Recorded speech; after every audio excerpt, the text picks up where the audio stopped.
Au diapason de l'évolution de notre société, l'IBC 2012 révèle à quel point la dématérialisation de la chaîne de production est devenue totale.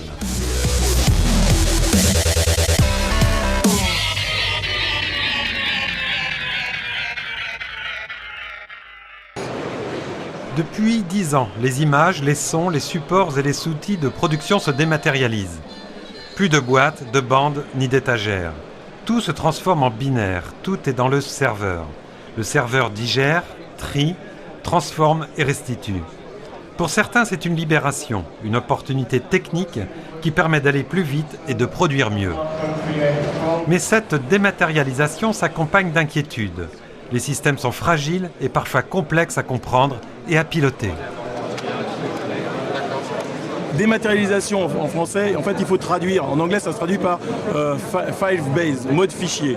Donc l'idée c'est de dire qu'un audiovisuel, un élément, un clip n'est plus lié dans son processus de fabrication, n'est plus lié à un processus de fabrication basé sur un média avec un format associé, mais est associé à un fichier qui rapidement va pouvoir quitter le support physique pour rentrer dans un processus de mise en commun, de travail collaboratif. C'est ça la grande idée de la dématérialisation. Ce que la dématérialisation nous a permis, c'est en tout cas de pouvoir, c'est la première chose, partager la matière entre tous les journalistes et toutes les personnes qui utilisent le matériel. La dématérialisation, ça permet effectivement beaucoup de souplesse et notamment de pouvoir partager les tâches d'un salarié à l'autre, de pouvoir plus facilement faire effectuer les travaux dans un ordre qui peut évoluer, qui peut changer. Le deuxième avantage, c'est que comme on a un workflow qui est beaucoup plus rapide que ce qui était avant dans un système partagé, c'est que nous arrivons maintenant à faire des émissions que nous n'aurons pas pu faire précédemment. Par exemple, nous avons ajouté un journal télévisé dans notre grille, ce que nous étions incapables de faire dans le système précédent. Et enfin, ce qu'on a apporté en plus, c'est évidemment toute l'exposition de notre matériel sur les nouvelles plateformes. Aujourd'hui, nous publions des milliers de vidéos sur Internet que nous étions totalement incapables de publier avant. Cette capacité à produire plus s'accompagne d'une contrainte. Il faut adopter un format propriétaire, autrement dit incompatible. Fini le standard unique et mondial de production. Les constructeurs se font une concurrence sans merci pour imposer leurs normes. Cette guerre technique et commerciale freine les capacités d'innovation des chaînes de télévision. Aujourd'hui, dans un monde dématérialisé en fichiers, on se retrouve par exemple rien qu'en HD avec 400 codecs sur le marché, avec une jungle invraisemblable de codecs différents et donc de difficultés d'échange entre les différentes télévisions ou avec des boîtes de production. Aujourd'hui, on se retrouve obligé de concevoir des logiciels qui parlent à d'autres logiciels et seulement à eux. Donc ça sous-entend 1 an de discussion entre 2 fabricants de logiciels pour pouvoir créer un marché. Tous les constructeurs que vous voyez ici à l'IBC proposent, pour la plupart en tout cas, des systèmes complètement propriétaires. C'est-à-dire que ce sont des boîtes noires, vous savez ce que vous entrez dans la boîte, vous espérez que ce qui va en sortir est ce que vous attendez, mais à l'intérieur, on ne sait pas ce qui se passe. Ce qui pose le troisième problème, qui est celui de l'intégration, puisque c'est difficile de trouver un système qui englobe le tout, toute la production, vous êtes obligé d'aller chercher des choses différentes, il faut les intégrer, et comme ce sont des systèmes propriétaires, c'est très très compliqué.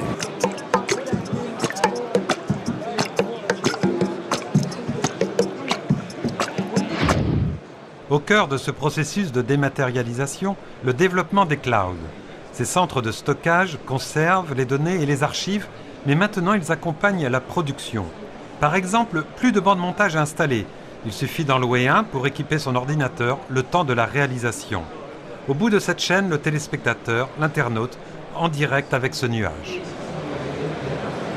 L'idée est d'utiliser les services d'un cloud, d'une société qui héberge des données.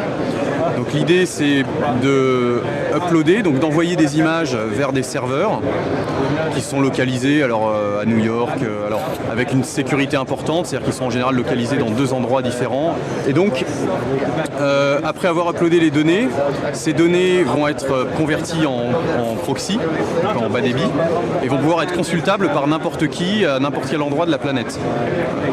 Donc très rapidement après le tournage, la personne, le caméraman peut charger ses données sur le cloud, ces images, et très rapidement une personne de la production qui se trouve dans une autre ville va pouvoir consulter, annoter, commencer à dérocher. La particularité du cloud, c'est d'être aussi très élastique. Donc en fait des infrastructures virtuelles qui sont hébergées dans des data centers qui sont mutualisées, et donc on peut en 2 minutes avoir éventuellement une centaine de serveurs qui peuvent servir à faire du transcodage pour pouvoir livrer de la vidéo chez l'utilisateur à la maison.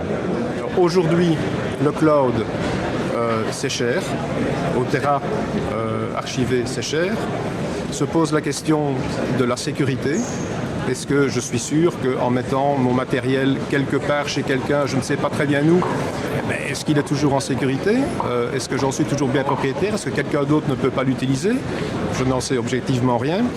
Il y a parfois un peu de crainte sur est-ce que mes médias vont être accessibles à tout le monde? Donc il faut être un peu rassurant sur la fiabilité du partenaire, la stabilité, les protections et les moyens qui sont mis en œuvre pour protéger le contenu et assurer une stabilité. La troisième difficulté, c'est l'accessibilité. Parce qu'il va falloir en réseau aller rechercher cette matière qui se trouve quelque part sur un serveur distant. En combien de temps je la rapatrie cette matière? Quand on est en news, c'est pas encore trop de problème. Je vais peut-être rapatrier quelques minutes. Quand on est en magazine et qu'on tourne 60 heures et puis qu'on met ça dans le cloud, en combien de temps ces 60 heures vont-elles partir dans le cloud? En combien de temps vont-elles revenir? Je vois deux avantages. D'abord, c'est l'utilisateur n'a plus à se poser la question du stockage. Est-ce que je stocke sur des disques, sur des bandes, sur des Blu-ray, combien de temps ça va durer? Là, le stockage est garanti par le fournisseur, par le cloud. Donc ça, c'est déjà un point en moins. Et la deuxième chose intéressante, c'est que les images qui sont sur le cloud sont disponibles, peuvent être partagées avec la Terre entière. Il faut savoir qu'un événement sportif, toutes les caméras sont enregistrées sur notre serveur et le réalisateur au final n'exploite qu'une caméra et quelques ralentis. Donc on considère qu'il y a 95% de la matière qui est perdue. Dans l'autre côté, on a les consommateurs qui sont maintenant avec plusieurs écrans et qui demandent du contenu pour alimenter aussi leurs réseaux sociaux, donc que ce soit du contenu exclusif ou alors du contenu qu'ils ont envie de revoir à la demande. Donc notre solution permet de reprendre le contenu qui vient des serveurs dans les cartes de production et de les mettre à disposition sur Internet. Il y a une partie qui est dans le quart de production, donc qui est à côté du stade. Il y a une partie qui est dans le cloud et une partie qui est au studio. Et donc on explique en fait que grâce au cloud, le contenu qui est dans le quart de régie peut être piloté par le studio et rapatrié pour être après distribué vers les utilisateurs finaux pour qu'ils puissent consulter les vidéos sur leurs écrans connectés. Le cloud accompagne la télévision connectée. Avec elle, le téléspectateur accède à des programmes interactifs. Le sport est l'application idéale. Et nous ici on montre un exemple sur une tablette Android, un smartphone, une télévision connectée, un ordinateur classique ou alors une tablette. Et donc le but c'est par exemple d'avoir accès pour une même action à différents axes de caméra qui sont parfois pas du tout diffusés à l'antenne. Et on montre aussi certaines fonctionnalités un peu innovantes, comme par exemple la possibilité de régler soi-même la vitesse du ralenti pour montrer que l'utilisateur puisse être son propre réalisateur et analyser un peu plus comme il veut. Je choisis ma caméra et puis après je peux rajouter une loupe sur l'image pendant qu'elle bouge. Donc la vidéo est en train de se jouer. Grâce au cloud et à la distribution très rapide de ce contenu, grâce aussi aux réseaux sociaux qui sont aussi basés sur le cloud, on est capable d'augmenter l'audience et l'interactivité et finalement la diffusion d'un contenu qui est déjà produit.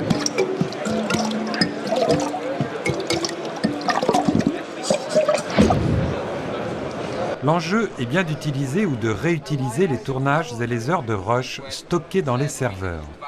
La matière est infinie, mais ce stockage a un coût. Pour les chaînes, c'est un choix stratégique. Certaines optent pour une purge sans état d'âme de ce qui ne sera pas diffusé à l'antenne. D'autres, à l'inverse, veulent exploiter cette richesse non valorisée. Aujourd'hui, on ne fait plus l'archivage à la fin du workflow, une fois que le sujet a été diffusé, on commence dès le début.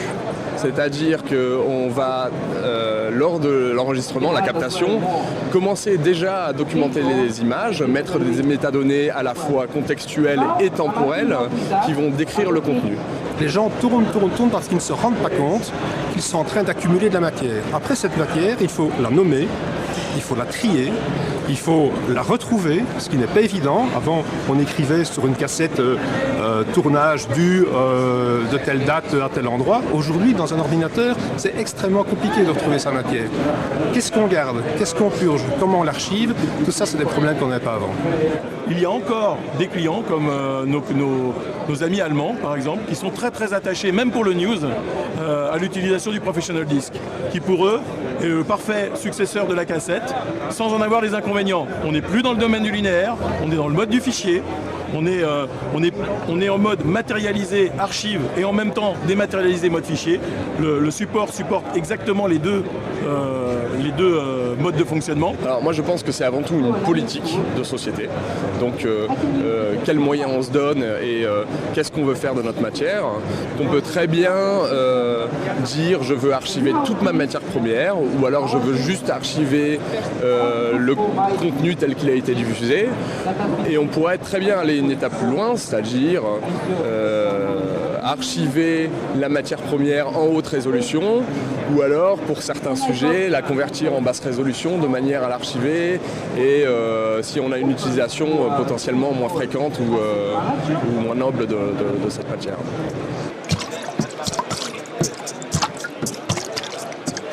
Le JRI. Cette chaîne de production audiovisuelle dématérialisée pose une question. Qui va travailler? Dans cet univers, les objets, les décors n'apparaissent plus. Mais journalistes et techniciens sont présents. Leurs gestes, leur savoir et leur expérience identifient toujours les métiers. Le travail en équipe ne change pas. Simplement, les tâches ne sont plus cloisonnées.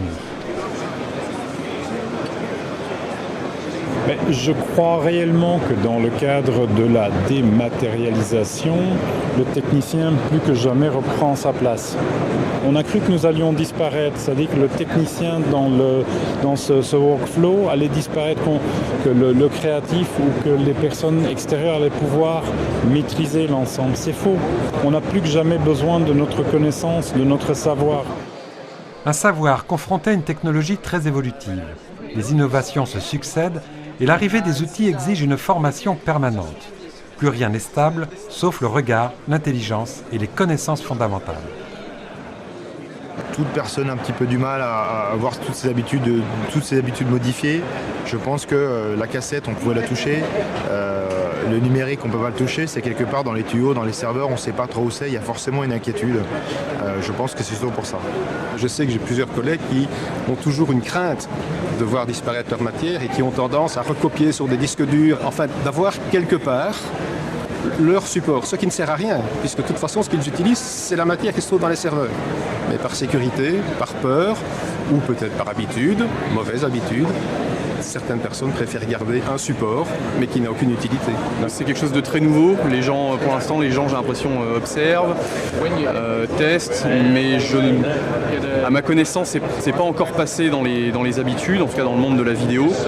On n'est pas facilement informaticien, c'est un petit peu compliqué de se dire qu'on savait souder un câble ou sertir un câble et que demain il va falloir écrire un petit enchaînement de 3 lignes de code pour pouvoir permettre à un logiciel A de parler à un logiciel B. D'ailleurs, on sent chez les directions techniques un vrai souhait que les interfaces soient faciles parce qu'on sent bien qu'ils ont des difficultés à faire appliquer ces nouveaux outils de dématérialisation. Ils sentent que les utilisateurs sont assez des fois réticents et c'est pour ça qu'il faut qu'on propose des interfaces qui aident vraiment les directions techniques ou les directions informatiques. Sur un tournage, quelqu'un qui est script par exemple, avoir accès aux images qui viennent d'être tournées sans déranger personne, pouvoir vérifier un raccord, annoter, mettre des commentaires dans les images, ça révolutionne le métier de script.